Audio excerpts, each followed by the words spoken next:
రోజు సాయంత్రం కాగానే వర్షం కురుస్తుంది. ఈ వర్షానికి మిర్చి బజ్జీ తింటే ఎలా ఉంటుంది? ఇంకెందుకు ఆలస్యం, రండి చేసేద్దాం. ఒక బౌల్‌లో శనగపిండి, బియ్యం పిండి, కారం, పసుపు, ఉప్పు, వాము, కొద్దిగా వంట సోడా వేసుకొని వాటర్ పోసుకుంటూ బాగా బీట్ చేసుకోవాలండి. బాగా అంటే బాగా బీట్ చేసి కలుపుతూ ఉండాలి. ఎలా అంటే మనం బోండాకు కలుపుకుంటాం కదా! బాగా బీట్ చేసుకొని పిండి మైసూర్ బోండాకి అలా కలుపుకోవాలి. అది పక్కన పెట్టుకొని ఒక మిక్సీ జార్ తీసుకొని 2 పెద్ద ఆనియన్స్, ఒక స్పూన్ జీలకర్ర, కొద్దిగా చింతపండు, కొద్దిగా ఉప్పు వేసి మెత్తటి పేస్ట్ చేసుకోవాలి. ఈ పేస్ట్‌ను మిరపకాయల్లో కూర్చుకోవడానికండి.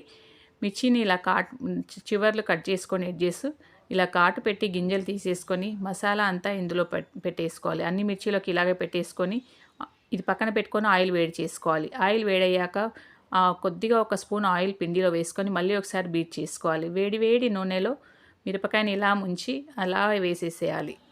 ఇలా వేసుకున్న మిర్చీలను మీడియం ఫ్లేమ్‌లో కాల్చుకోవాలి. రంగు మారేంత వరకు కొద్దిగా బ్రౌనిష్ అయ్యేంత వరకు అలా వదిలేసేయాలి. ఇప్పుడు రెండో వైపు తిప్పేసుకోవాలి.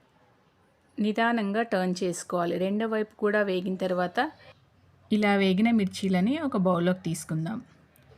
ఇలాగే రెండో వాయి కూడా కాల్చేసుకొని పక్కన పెట్టేసుకొని ఒక నైఫ్ తీసుకొని మిరపకాయలు బజ్జీకి ఇలా కాటు పెట్టేసి సన్నగా తరిగిన ఉల్లిపాయలు వేసుకొని పైన కొద్దిగా బ్లాక్ సాల్ట్ వేసుకొని తిన్నామంటే సూపర్ టేస్టీ బజ్జీ రెడీ అండి. నచ్చిందా? మీరు ట్రై చేయండి. సబ్స్క్రైబ్ చేసి